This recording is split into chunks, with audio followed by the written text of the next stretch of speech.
La mesure même de notre renoncement déterminera la mesure où la puissance de sa résurrection pourra s'exercer en nous. Nous avons renoncé à nos péchés pour mourir avec Christ au péché. Nous avons renoncé au monde pour mourir avec Christ au monde.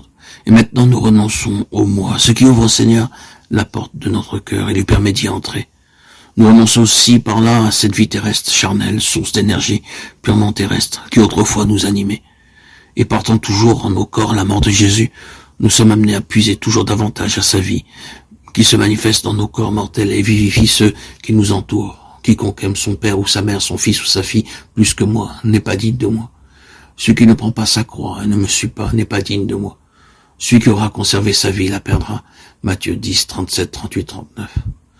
Le Seigneur illustre ce qu'il entend par prendre sa croix et perdre sa vie, ou renoncer à soi-même par ce verset.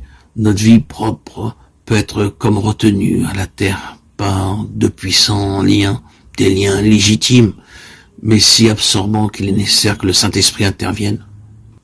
On conduise à la croix pour qu'il soit ramené à la place qu'il doit occuper en Christ. C'est dans la vie de famille et de relations terrestres que l'épée de l'esprit est le plus nécessaire pour séparer les éléments charnels des spirituels, car il est presque impossible qu'à un moment donné, les droits du crucifié n'entrent pas en conflit avec les liens de l'affection. C'est alors que nous expérimentons que nos ennemis sont ceux de notre propre maison et que les mains qui nous clouent au bois sont celles de ceux que nous aimons. C'est alors que nous entendons le Maître nous dire « Celui qui aime les siens plus que moi n'est pas digne de moi ». Si, le cœur brisé, nous déposons aux pieds du Seigneur ce qu'il demande, ces liens de famille qui nous retenaient. Si nous perdons tout par amour pour lui, tout nous sera rendu, transfiguré, centuplé par les joies du ciel. Il faut qu'il en soit ainsi chez tous ceux qui suivent l'agneau.